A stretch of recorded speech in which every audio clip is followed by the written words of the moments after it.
আসসালামু আলাইকুম রহমতুল্লাহ। আরেকটি ভিডিওতে সবাইকে নিউ ইয়র্ক থেকে স্বাগতম।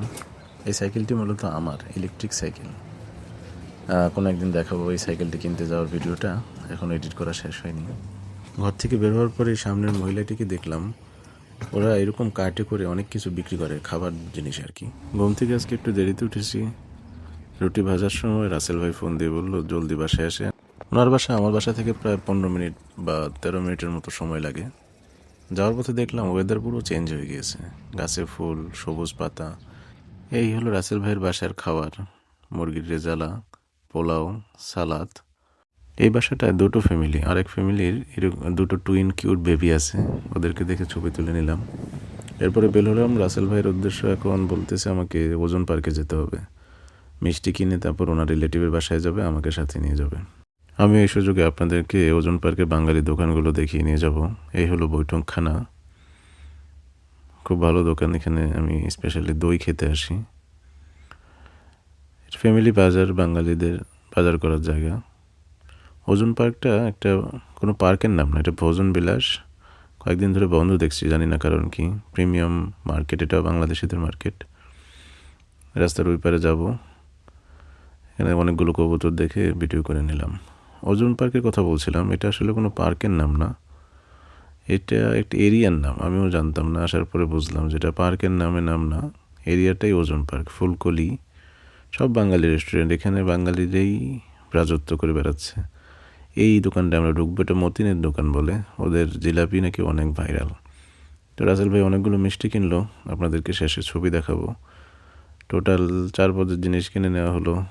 জিলাপি কিনলো, একটা মিষ্টি, একটা সন্দেশ, আর হলো দই। টোটাল $31। এরপরে সাবওয়ে দিয়ে আমরা মেট্রো করে যাবো আর কি। মেট্রো দুইভাবে যেতে হবে, একবার ব্রডওয়েতে নেমে ট্রেন চেঞ্জ করতে হবে আমাদেরকে। তো এই যে প্রথম ট্রেনে উঠে গেলাম, নেমেও গেলাম।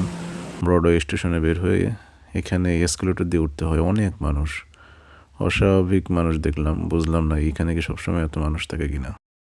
আমরা এখন ট্রেন চেঞ্জ করে যে ট্রেনে উঠবো, সেখানে 2টি স্টেশন পরে আমাদের স্টেশনে আমরা চলেও আসছি। খুব দ্রুত চলে আসছি, সময় লাগেনি একদম।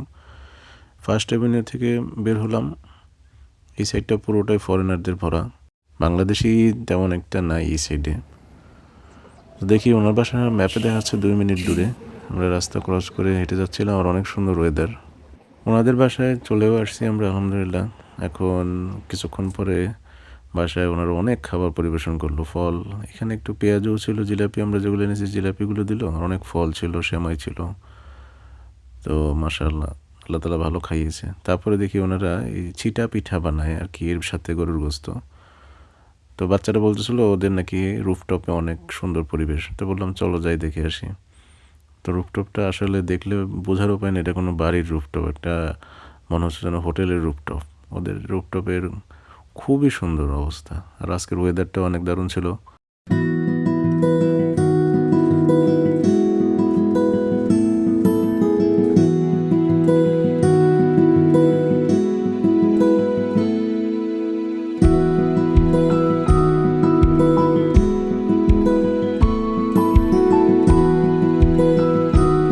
আমরা বিদায় নিয়ে বের হয়ে যাচ্ছি, লিফটে আছি।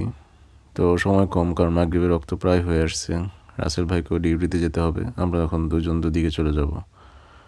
তো আপাতত মেট্রো শেষ পর্যন্ত একত্রেই যাচ্ছি। বের হয়ে দেখি যে বাইরের সিনারিও আরও সুন্দর। আসলে বিকেলবেলার সময় তো অন্যরকম দারুণ সময় যাচ্ছিল আর কি। তো আমি ট্রেনে উঠে গিয়েছি, সেমভাবে আমি ফেরত যাব, ব্রডওয়েতে নামবো। তারপরে ট্রেন পাল্টিয়ে আমার বাসার মেট্রোতে স্টেশনে নামবো না, আমি একটা স্টেশন পরে নামবো। কারণ এখন আসলে মাগরিবের রক্ত, এখানে নামাজ পড়াটা সহজ, মসজিদটাও অনেক বড়। মেট্রো স্টেশন থেকে মূলত দৌড়িয়ে যাচ্ছিলাম মসজিদের দিকে, কারণ আমার হিসাবে নামাজ পেতেও পারি, নাও পেতে পারি। সৌভাগ্যক্রমে 1 রাকাত নামাজ পেয়েছিলাম। নামাজ শেষ করে নিচে নামলাম। মসজিদটার নিচতলায় এরকম সুন্দর পড়াশোনার ব্যবস্থা আছে, এখানে ছাত্ররা পড়াশোনা করে। আর রমজান মাসে এখানে ইফতারি ব্যবস্থা ছিল। তো আমি মসজিদটাও এক নজরে আপনাদেরকে দেখিয়ে নিই, যদিও আমার নামাজ শেষ। এখানে দুপুরবেলা, বিকেলবেলা যখনই আসি দেখি ছাত্ররা পড়াশোনা করে, খুবই সুন্দর পরিবেশ। সামনে ইমাম সাহেব ছিলেন, আমি ভালো করে খেয়াল করিনি, সালামের আওয়াজ পাওয়ার পরে বুঝতে পারছি ইমাম সাহেব ছিলেন। এই যে মসজিদটা, এটা মুনা, একটা এই দেশের স্বেচ্ছাসেবক প্রতিষ্ঠান ওদের দ্বারা পরিচালিত। যাচ্ছি চা খেতে, ডান পাশে তাকাবেন, এটা হলো সিগারেটের আড্ডা। মানুষজন এখান থেকে সিগারেট কিনে বসে ফিরে সিগারেট খায়। তা আজকে এই এশিয়া কাবাব এই দোকানটার ভিতর থেকে চা খাবো ইনশাআল্লাহ। ওদের মেনুগুলোও দেখেন। এই সকল দোকানে অনেক আইটেম থাকে আসলে, মানে ভাত পোলাও থেকে শুরু করে ডেজার্ট থেকে শুরু করে কাবাব সবই আছে ওদের এখানে। এমনকি হালকা সন্ধ্যা স্ন্যাক্সও আছে। আমি চা নিলাম, বসলাম চা খাওয়ার জন্য। দেখি আমার সামনে মুরব্বি মুড়ি দিয়ে চা খাচ্ছেন। যাই হোক, বাইরে গ্রোসারিগুলোতে দেখলাম সবাই কোরবানির জন্য অর্ডার নিচ্ছে। এই সুযোগে আপনাদেরকেও গ্রোসারিগুলোতে কী ধরনের প্রোডাক্ট বিক্রি করা হয় সেগুলো একটা রাফ ধারণা দিয়ে দিই। সবই পাওয়া যায় এখানে আলহামদুলিল্লাহ। যাই হোক, সবাইকে আমার সাথে থাকার জন্য ধন্যবাদ। আজকের জন্য এখানে বিদায়। আসসালামু আলাইকুম রহমতুল্লাহ।